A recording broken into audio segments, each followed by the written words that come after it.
Assalamualaikum warahmatullahi wabarakatuh. Perkenalkan, nama saya Zahra Anggraini dari 10 FKK 2. Di sini saya ingin menjelaskan materi sejarah tentang kerajaan Hindu-Buddha, yaitu Singasari.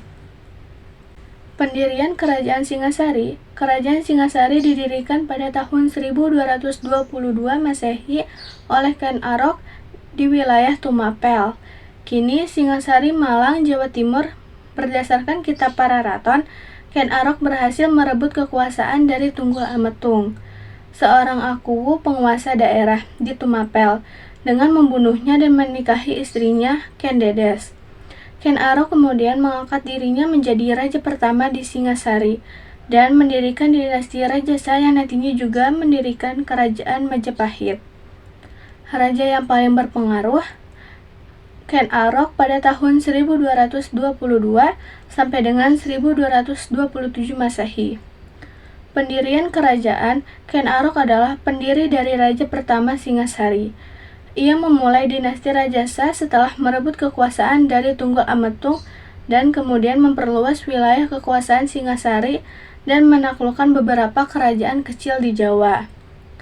Anusapati pada tahun 1227 sampai dengan 1248 Masehi. Putra tiri Ken Arok, Anusapati adalah anak dari Ken Dedes dan Tunggul Ametung, yang naik tahta setelah membunuh Ken Arok sebagai bentuk balas dendam.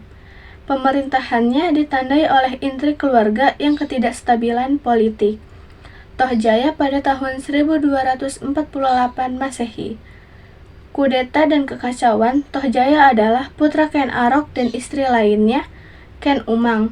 Dia merebut tahta dari Anusapati melalui kudeta, tetapi pemerintahannya berumur pendek karena pemberontakan dipimpin oleh Ranggawuni dan Mahisa Cempaka. Peristiwa penting pembunuhan Ken Arok. Yang pertama, Anusapati pada tahun 1227 Masehi. Peristiwa ini menandai awal dari rangkaian konflik internal di keluarga kerajaan yang terus berlanjut selama bertahun-tahun. Ekspedisi Pamalayu pada tahun 1275 Masehi. Ekspedisi militer yang dikirim oleh Kertanegara untuk memperluas kekuasaan Singasari ke Sumatera dan mencegah ancaman Mongol dengan membangun aliansi dengan Kerajaan Melayu Dharmasraya. Ekspansi ke Bali pada tahun 1284 Masehi.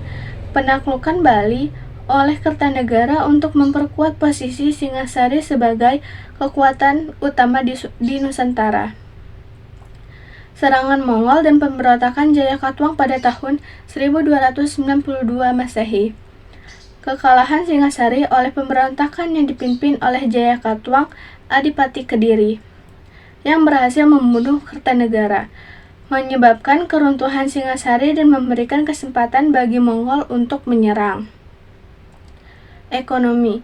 Komoditas ekonomi. Ekonomi Singasari sangat bergantung pada pertanian padi, rempah-rempah seperti cengkeh dan pala, serta perdagangan maritim.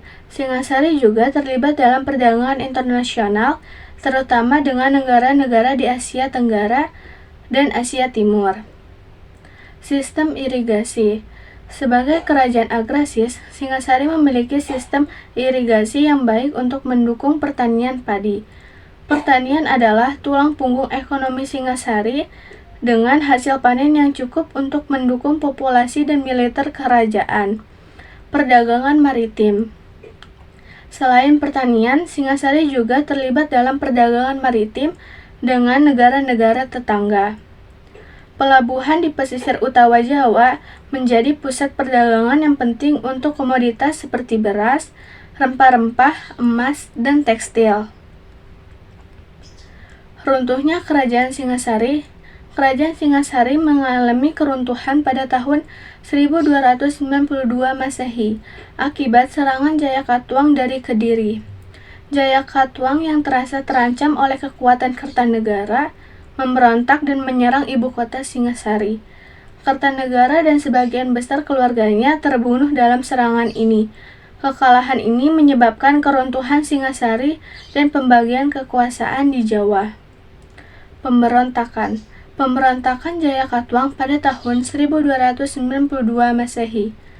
Jayakatwang Adipati Kediri yang masih keturunan penguasa lama Kediri memberontak terhadap Kertanegara.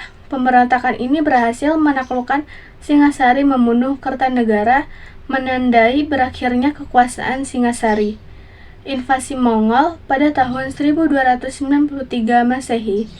Setelah runtuhnya Singasari, pasukan Mongol yang dikirim oleh Kubilai Khan tiba di Jawa untuk menghukum Kertanegara atas perhinaan yang dilakukan oleh Singasari terhadap utusannya. Namun, pasukan Mongol justru bersekutu dengan Raden Wijaya, menantu Kertanegara, untuk mengalahkan Jayakatwang. Setelah kemenangan ini, Raden Wijaya kemudian mendirikan kerajaan Majapahit pada tahun 1293 Masehi, menggantikan Singasari sebagai kekuatan utama di Jawa. Peninggalan Kerajaan Singasari. Yang pertama, Candi Singasari, lokasi di Desa Candirenggo, Kecamatan Singasari, Kabupaten Malang, Jawa Timur. Deskripsi Candi Hindu-Buddha ini dibangun pada masa Raja Kertanegara sebagai tempat pemujaan dan peringatan. Ukiran relief pada candi ini menggambarkan berbagai dewa Hindu dan Buddha, menunjukkan sinkretisme agama yang terjadi pada masa itu. Arca Prajnaparamita, lokasi ditemukan di Singasari, Malang, Jawa Timur. Deskripsi arca ini diyakini sebagai perwujudan arwah Ken Dedes, istri Ken Arok. Arca ini mencerminkan berpengaruh Buddha yang kuat di Singasari dan seni patung yang maju pada masa itu. Prasasti Mula Malurung pada tahun 1255 Masehi. Lokasi di Kediri, Jawa Timur. Isi prasasti ini mencatat pembagian kekuasaan antara keturunan Ken Arok dan memuat informasi tentang struktur pemerintahan dan hubungan antar kerajaan di Jawa pada masa itu. Sekian materi dari saya. Wassalamualaikum warahmatullahi wabarakatuh.